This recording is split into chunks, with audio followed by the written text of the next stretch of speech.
Hello everyone, welcome to my channel brain shaper. हमारा आज का टॉपिक है कंसेप्ट ऑफ मेजरमेंट। मेजरमेंट होती क्या है? मेजरमेंट एक ऐसी प्रोसेस है जिसमें हम किसी भी ऑब्जेक्ट को या किसी भी एट्रीब्यूट को एक न्यूमेरिकल वैल्यू असाइन करते हैं, एक नंबर असाइन करते हैं या फिर एक क्वांटिटी की फॉर्म में रिप्रेजेंट करते हैं। तो उसे हम क्या कहते हैं? मेजरमेंट। लाइक मेरे पास दो कंसेप्ट हैं, हाइट एंड वेट। अगर मैं कहूँ कि किसी की हाइट अच्छी है या किसी का वेट ज़्यादा है, तो क्या ये मेजरमेंट है? नहीं। वहीं मैं कहूँ कि किसी की हाइट 6 फीट 8 इंचेस है, उसका जो वेट है वो 80 kg है, तो ये क्या हुआ हमारे पास? मेजरमेंट। क्यों? क्योंकि हमने हाइट को क्या कर दिया? एक न्यूमेरिकल वैल्यू असाइन कर दी। जो वेट है उसको हमने क्या कर दिया? एक न्यूमेरिकल वैल्यू असाइन कर दी। तो मीन्स ये हमारे पास क्या हो गया? मेजरमेंट। और जो न्यूमेरिकल वैल्यू हम असाइन करते हैं वो क्या होनी चाहिए? किसी ना किसी साइंटिफिक रूल पर बेस्ड होनी चाहिए, किसी ना किसी स्टैंडर्डाइज्ड नॉर्म पर बेस्ड होनी चाहिए। लाइक हम हाइट को किस में मेजर कर रहे हैं? हम हाइट को मेजर कर रहे हैं 6 फीट 8 इंचेस, मतलब फीट में या इंचेस में। तो मीन्स ये इसके लिए हमारे पास क्या है? स्टैंडर्डाइज यूनिट है, फीट या इंचेस। सेम जो वेट है, वेट को हम किस में मेजर करते हैं? किलोग्राम या ग्राम्स में। तो मीन जो न्यूमेरिकल वैल्यूज हम असाइन करते हैं वो किसी ना किसी साइंटिफिक रूल पर बेस्ड होना चाहिए, किसी ना किसी स्टैंडर्डाइज्ड नॉर्म पर बेस्ड होना चाहिए। आगे हम बात करते हैं एजुकेशनल मेजरमेंट की। एजुकेशनल मेजरमेंट क्या होती है? टेस्टिंग से एक स्टेप आगे की प्रोसेस। टेस्टिंग से एक स्टेप आगे की प्रोसेस मीन्स कि टेस्ट के अंदर क्या होता है? टीचर क्या करता है? क्वेश्चन पेपर या question set of questions format करता है और बच्चे को देता है सॉल्व करने के लिए। बच्चा क्या करता है? उन सारे क्वेश्चंस को सॉल्व करता है। सॉल्व करने के बाद अपनी आंसर शीट टीचर को सबमिट करता है, हैंड ओवर करता है। जैसे ही उसने टीचर को हैंड ओवर की अपनी आंसर शीट, तो वहीं पर जो टेस्टिंग प्रोसेस थी वो हमारी क्या हो गई? खत्म हो गई। और उसी के साथ शुरू हो गई हमारी मेजरमेंट प्रोसेस। मीन्स टीचर क्या करेगा? अब उन आंसर शीट्स को चेक करेगा, मार्क करेगा।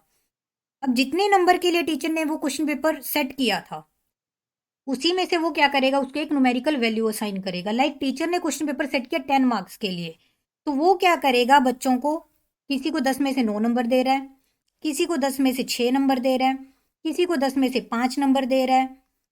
तो मीन्स टीचर क्या करेगा? जो बच्चों ने लिखा है उसी के अकॉर्डिंग उनको मार्क्स असाइन कर रहा है, मतलब उनको एक न्यूमेरिकल वैल्यू असाइन कर रहा है। तो वो क्या कर रहा है? उनकी एजुकेशनल मेजरमेंट। नॉर्मन ई ग्रोनलैंड क्या कहते हैं कि जो मेजरमेंट है वो क्या है? प्यूपल्स को की क्वांटिटिवली डिस्क्रिप्शन और उनको एक न्यूमेरिकल वैल्यू असाइन करना। जो अभी हम कर रहे थे कि 10 में से टीचर ने 6 नंबर दे दिए, 10 में से 5 दे दिए, 10 में से 8 दे दिए, तो टीचर क्या कर रहा था? एक न्यूमेरिकल वैल्यू उनको असाइन कर रहा था और या फिर उनको एक क्वांटिटिवली डिस्क्राइब कर रहा था कि बच्चे की अचीवमेंट क्या है, किस लेवल पर बच्चा एग्जिस्ट कर रहा है। रेमर गेज एंड रमल क्या कहते हैं कि measurement refers to the observation that can be express quantitatively. Measurement क्या है? एक ऐसी प्रोसेस है जिसको हम ऑब्जर्व करते हैं क्वांटिटिवली, क्वांटिटी की फॉर्म में हम उसको ऑब्जर्व करते हैं and answer the question how much, और आंसर देते हैं कौन से क्वेश्चन का? हाउ मच, कितना। अब जैसे इस पिक्चर में हमें क्या दिखाई दे रहा है? जब तक हम इस पिक्चर को देख रहे हैं तो हमें क्या दिख रहा है? सिर्फ लीव्स दिख रहे हैं। जैसे ही हम उसको क्वांटिटिवली एक्सप्रेस करेंगे, कितने लीव्स दिख रहे हैं? 2 दिख रहे हैं। तो हमें किस क्वेश्चन का आंसर मिल गया? कितने लीव्स दिख रहे हैं, मतलब किस क्वेश्चन का हम आंसर दे रहे हैं? How much. सेम, हमें कितने डॉट, यहां पर हमें क्या दिखाई दे रहा है? डॉट्स। कितने डॉट्स दिखाई दे रहे हैं? 4 दिखाई दे रहे हैं। तो मेजरमेंट क्या है? कि ऐसी ऑब्जर्वेशन जिसको हम क्वांटिटिवली क्या करेंगे? ऑब्जर्व करेंगे और आंसर देंगे कौन से क्वेश्चन का? हाउ मच, कितना। जीएफ गिलफर्ड क्या कहते हैं? Measurement means the description of data in terms of number. जो डाटा है उसको नंबर्स की फॉर्म में रिप्रेजेंट करना। 4 डॉट्स थे हमारे पास, डॉट्स को हमने किस में डिस्क्राइब किया? नंबर्स की फॉर्म में, 1 2 3 4। And this in turn means taking advantage of many benefits that operate with numbers. कि नंबर्स पर जो हम ऑपरेशन लगाते हैं हम उनकी क्या कर ले सकते हैं? एडवांटेज ले सकते हैं। लाइक हम मल्टीप्लाई सीख सकते हैं, डिवीजन सीख सकते हैं, सब्ट्रैक्शन सीख सकते हैं, एडिशन सीख सकते हैं। जो भी ये सारे ऑपरेशंस नंबर पर लगते हैं हम क्या कर सकते हैं? इनका यूज कर सकते हैं फर्दर मैथमेटिकल थिंकिंग को डेवलप करने के लिए। नेक्स्ट आता है हमारा scales of measurement. First scale है हमारी नॉमिनल स्केल। नॉमिनल स्केल क्या है? लो लेवल की स्केल है।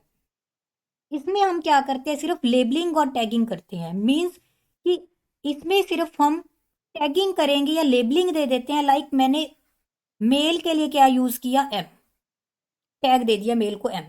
फीमेल के लिए मैंने टैग यूज किया एफ। मीन्स इस स्केल में हम सिर्फ क्या करते हैं, टैगिंग या लेबलिंग। लाइक हमने दो क्लास ली, दो सेक्शन ले लिए क्लासेस के, section A and section B, सिर्फ हम वहां पर लेबलिंग करेंगे कि section A and section B, तो वो कौन सी स्केल होती है, हमारी नॉमिनल स्केल। नेक्स्ट स्केल आती है हमारी ऑर्डिनल स्केल। ऑर्डिनल स्केल में हम क्या करते हैं, लेबलिंग तो करते ही हैं जो हमारी नॉमिनल स्केल में हो गई, इसी के साथ हम क्या करते हैं, ऑर्डर्ड वेरिएबल्स लेके चलते हैं। मींस एक ऑर्डर चलता है हर वेरिएबल के अंदर, लाइक फर्स्ट, सेकंड, थर्ड। तो मींस क्या है, एक ऑर्डर में हम क्या कर रहे हैं, पोजीशंस असाइन कर रहे हैं, तो इसको हम क्या कहेंगे, ऑर्डिनल स्केल। नेक्स्ट आती है हमारी इंटरवल स्केल। इंटरवल स्केल में क्या है, लेबलिंग हमारी नॉमिनल में हो गई, सेम इंटरवल में भी रहेगी, ऑर्डर भी हमारा हो गया। थर्ड क्या होता है कि जो ऑर्डर हम कर रहे हैं वो किस में होना चाहिए, एक प्रोपोर्शनेट इंटरवल में होना चाहिए, एक प्रॉपर इंटरवल में या प्रॉपर प्रोपोर्शनेट में होना चाहिए। लाइक 46, 47, 48, 49, मीन्स दोनों में डिफरेंस कितना कितना है, एक एक नंबर का। तो मीन्स जो इंटरवल होना चाहिए वो क्या होना चाहिए, प्रॉपर होना चाहिए, विद सेम डिफरेंस होना चाहिए। कौन सी स्केल में, इंटरवल स्केल के अंदर। और इसमें एक पॉइंट और आ जाता है, arbitrary zero point. Arbitrary zero point का मतलब क्या है कि जो जीरो पॉइंट है वो एक्चुअल में एग्जिस्ट नहीं करता। एक्चुअल में एग्जिस्ट करना मतलब कि जो स्केल है वो हमारी दोनों तरफ लाई करेगी, लेफ्ट में भी और राइट में भी। जो वैल्यू हो सकती है वो हमारी जीरो से नीचे भी हो सकती है नॉमिन इंटरवल स्केल के अंदर। लाइक हमने टेम्परेचर को काउंट किया, अगर हम इस तरफ जाएंगे तो टेम्परेचर हमारा पॉजिटिव आएगा, इस तरफ जाएंगे तो टेम्परेचर हमारा क्या आएगा, नेगेटिव आएगा। तो उसे हम क्या बोलेंगे, आर्बिट्रेरी जीरो पॉइंट। नेक्स्ट हम आते हैं रेशो स्केल पर। रेशो स्केल में क्या है, लेबलिंग भी होगी, टैगिंग भी होगी, ऑर्डर्ड वेरिएबल भी आएंगे, प्रोपोर्शनेट भी होएगी। अब जो एक पॉइंट और है, इंटरवल स्केल में क्या था, आर्बिट्रेरी जीरो पॉइंट था, लेकिन रेशो स्केल में क्या होता है, एब्सोल्यूट जीरो पॉइंट होता है। एब्सोल्यूट जीरो पॉइंट का मतलब क्या है कि वो जो हमारी वैल्यू होगी, जो स्केल होगी, वो जीरो पर क्लोज हो जाएगी, जीरो से नीचे की तरफ नहीं जाएगी, जीरो से ऊपर की तरफ जाएगी। उसको हम क्या बोलते हैं, रेशो स्केल बोलते हैं। लाइक इसके लिए हमने ली थी इंटरवल के लिए टेम्परेचर स्केल, कि जो टेम्परेचर है वो क्या हो सकता है, हमारा नेगेटिव भी हो सकता है, तो वो कौन सी स्केल में आएगा, इंटरवल स्केल में। लेकिन जो रेशो स्केल है उसमें हमारा जीरो से नीचे कुछ नहीं हो सकता। तो जो हाइट है, क्या हाइट नेगेटिव हो सकती है, क्या हमारा वेट नेगेटिव हो सकता है, नहीं हो सकता। क्या हमारी लेंथ नेगेटिव हो सकती है, नहीं हो सकती। तो इट मीन्स ऐसे ऐसे वेरिएबल जो नेगेटिव नहीं हो सकते, जीरो से नीचे नहीं जा सकते, जिनकी एग्जैक्ट जीरो वैल्यू होती है, वो कहाँ किस में आती है, हमारी रेशो स्केल में आती है। लाइक हमें पिक्चर में दिख रहा है कि जीरो पर क्या है, नो पेन। क्या आप जीरो से नीचे अगर हम आए तो कुछ और हो सकता है, नो पेन से नीचे नहीं हो सकता। तो इट मीन्स रेशो स्केल और इंटरवल स्केल में डिफरेंस क्या है कि इंटरवल स्केल में क्या कर सकते हैं, हम जीरो से नीचे की तरफ आ सकते हैं, जो जीरो है वो आर्बिट्रेरी पॉइंट है। लेकिन रेशो स्केल में जो जीरो है वो क्या, हमारे पास ट्रू जीरो पॉइंट है और एब्सोल्यूट जीरो पॉइंट है। नेक्स्ट आती है हमारे पास need and importance of measurement. सबसे पहली नीड है हमारी क्लासिफिकेशन, मतलब टू क्लासीफाई द स्टूडेंट्स। बच्चों को क्लासीफाई करने के लिए हमें किसकी जरूरत पड़ती है, मेजरमेंट की जरूरत पड़ती है। कैसे, बच्चों को हम क्लासीफाई किस बेस पर करेंगे, किसी ना किसी न्यूमेरिकल वैल्यू के बेस पर। लाइक हमारी क्लास में 20 बच्चे हैं, 20 नंबर का हमने टेस्ट ले लिया, उसमें से कुछ बच्चों के मार्क्स जो हैं वो हैं 15 से 20 के बीच में, कुछ बच्चों के मार्क्स हैं 5 से 10 के बीच में, कुछ बच्चों के मार्क्स है 0 से 5 के बीच में, कुछ के 11 से 15 के बीच में। तो हम उन्हीं मार्क्स के बेस पर बच्चों को क्लासीफाई कर सकते हैं कि कौन से बच्चे हमारे अबव एवरेज हैं, कौन से बच्चे हमारे एवरेज हैं और कौन से बच्चे हमारे बिलो एवरेज हैं। मतलब क्लासिफिकेशन के लिए हमें किसकी जरूरत पड़ती है, मेजरमेंट की। नेक्स्ट आता है to provide guidance and counselling, बच्चों को गाइडेंस और काउंसलिंग प्रोवाइड करने के लिए। गाइडेंस एंड काउंसलिंग कैसे, हम बात कर रहे थे बच्चों को की क्लासिफिकेशन की, कि मार्क्स के बेस पर हम बच्चों को क्लासीफाई कर सकते हैं, न्यूमेरिकल वैल्यू के बेस पर बच्चों को क्लासीफाई कर सकते हैं। सिमिलरली बच्चों को गाइडेंस भी प्रोवाइड कर सकते हैं। अब जिन बच्चों के हाईएस्ट मार्क्स है उनको हम गाइड कर सकते हैं कि वो किस फील्ड में अच्छा कर रहे हैं। जो जिन बच्चों के लोएस्ट मार्क्स हैं उन बच्चों को हम गाइडेंस प्रोवाइड कर सकते हैं कि उन्होंने कैसे अच्छा करना है उन सब्जेक्ट्स में। तो हम मार्क्स के बेस पर, मेजरमेंट के बेस पर बच्चों को गाइडेंस और काउंसलिंग प्रोवाइड कर सकते हैं। फॉर प्रेडिक्शन, अनुमान लगाने के लिए, अनुमान लगाने के लिए भी हम मेजरमेंट का यूज कर सकते हैं या जरूरत हमें रहती है। क्यों रहती है? मार्क्स के बेस पर हम क्या करते हैं या न्यूमेरिकल वैल्यू के बेस पर हम जजमेंट लगा लेते हैं, प्रेडिक्शन लगा लेते हैं कि ये बच्चा कौन से सब्जेक्ट में अच्छा है या ये बच्चा किस फील्ड में अच्छा है। जैसे पिक्चर में दिया हुआ है कि एक बच्चे की 3 साल की एज में जो हाइट है वो कितनी होगी, 8 साल में कितनी होगी, और उससे बड़ा अगर मेल है तो कितनी होगी, फीमेल है तो कितनी होगी। मीन्स कि हम उसकी 3 साल की एज से ही उसकी हाइट को प्रिडिक्ट कर सकते हैं कि अभी इस बच्चे की हाइट अच्छी है तो इन फ्यूचर भी इस बच्चे की हाइट क्या हो सकती है, अच्छी हो सकती है। बेसिस ऑफ रिसर्च, जो हमारी मेजरमेंट है वो हमारा रिसर्च का आधार है। रिसर्च का आधार कैसे है? रिसर्च में हम क्या करते हैं, अलग अलग टूल्स एंड टेक्निक्स यूज करते हैं। उन टूल्स को जो हम यूज कर रहे हैं रिसर्च के लिए, हम अलग अलग तरह के मेथड्स यूज करते हैं, like mean, median, standard deviation. ये सारे के सारे क्या हैं, नंबर सिस्टम पर बेस्ड हैं। और जो हम रिजल्ट कंपाइल करेंगे वो भी हम किसके बेस पर करेंगे, नंबर सिस्टम के बेस पर करेंगे। तो मतलब रिसर्च का जो बेस है वो शुरू ही हमारा कहाँ से होता है, नंबर सिस्टम से शुरू होता है। फॉर कंपैरिजन, बच्चों को कंपैरिजन करने के लिए, बच्चों को कंपेयर करने के लिए, फर्स्ट पॉइंट में हमने बात डिस्कस की थी टू क्लासीफाई द स्टूडेंट्स, बच्चों को क्लासीफाई करने के लिए। इसमें हम बात करते हैं बच्चों को कंपैरिजन करने के लिए, लाइक एक ही क्लास के बच्चों की हमने हाइट कंपेयर करनी है। तो हम क्या करेंगे, उन सबकी हाइट मेजर करेंगे, फिर उस हिसाब से उनको असेंडिंग या डिसेंडिंग ऑर्डर में हम क्या करेंगे, लिख देंगे या खड़ा कर देंगे, जो भी हमारा आगे का प्रोसेस रहेगा उसके अकॉर्डिंग। वेट मेजर करना है बच्चों का, हम उनका वेट चेक करेंगे, फिर उसके अकॉर्डिंग उनका comparison. To motivate the students, बच्चों को मोटिवेट करने के लिए हम न्यूमेरिकल वैल्यू को यूज करते हैं। लाइक हमारी क्लास में 3 बच्चे हैं, ए, बी एंड सी। अगर हम तीनों बच्चों को, ए, बी एंड सी, अगर हम तीनों बच्चों को कहें कि तीनों बच्चे क्या कर रहे हैं, अच्छा कर रहे हैं, इसको भी मैंने कह दिया कि आप अच्छा कर रहे हो, इसको भी मैंने कह दिया आप अच्छा कर रहे हो, इसको भी मैंने कह दिया अच्छा कर रहे हो, अब तीनों को ही अच्छा बोला है, तो क्या बच्चे मोटिवेट होंगे? नहीं होंगे। वहीं मैंने उनको क्या कर दिया, मार्क्स दे दिए। इस बच्चे को मैंने 10 में से 8 नंबर दिए हैं, इस बच्चे को मैंने 10 में से 9 नंबर दिए हैं, इस बच्चे को मैंने 10 में से 10 नंबर दिए हैं। फिर मैं इन बच्चों को, ये मार्क्स क्या करेंगे, इन बच्चों को मोटिवेट करेंगे। अब ये बच्चे या तो अपनी वही पोजीशन मेंटेन करने की कोशिश करेंगे, या फिर जो सेकंड और थर्ड वाले हैं वो क्या करेंगे, अपनी पोजीशन को इंप्रूव करने की कोशिश करेंगे। मतलब मार्क्स क्या करते हैं, बच्चों को मोटिवेट करते हैं टू इम्प्रूव। नेक्स्ट आता है टू डायग्नोज एकेडमिक वीकनेसेस, जो एकेडमिक कमियां हैं बच्चों के अंदर उसको डायग्नोज करने के लिए। लाइक जो ABC था, बच्चे थे 3 अलग अलग, अब उन्हीं को मैंने 3 अलग अलग सब्जेक्ट कंसिडर कर लिया। ये एक सब्जेक्ट है, ये दूसरा सब्जेक्ट और ये तीसरा सब्जेक्ट है। अब एक ही बच्चे के मार्क्स A सब्जेक्ट में 8 हैं, B सब्जेक्ट में 9 है और C सब्जेक्ट में 10 है। इससे हम क्या अज्यूम कर रहे हैं, क्या हम फाइंड आउट कर रहे हैं कि बच्चा क्या है, A सब्जेक्ट में वीक है। उसके जो A सब्जेक्ट में मार्क्स है वहां पर क्या है, मार्क्स उसके कम है, मतलब वहां पर इंप्रूवमेंट की जरूरत है। मीन्स हमने उसके एकेडमिक वीकनेस को फाइंड आउट कर लिया।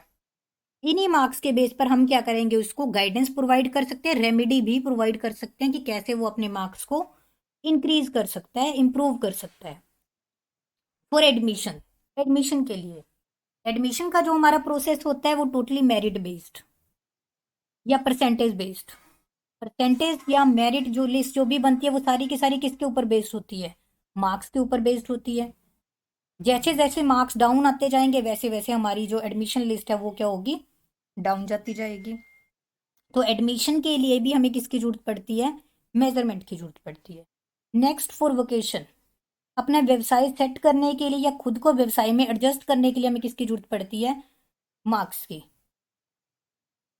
कहीं भी जॉब के लिए अगर हम अप्लाई करते हैं तो सबसे पहले वहाँ हमारी एकेडमिक जो क्वालिफिकेशंस हैं वो देखी जाती हैं, कितने हमारे मार्क्स हैं, कितनी हमारी परसेंटेज है उनमें। सिमिलरली अगर हम अपना खुद का बिजनेस सेटअप करते हैं तो उसमें भी हम पहले फिगर्स फाइंड आउट करते हैं कि इस बिजनेस की आउटकम क्या रहेगी, इस बिजनेस में हमें इन्वेस्ट कितना कितना करना है। तो ये सारी की सारी चीज़ क्या है, मेजरमेंट है।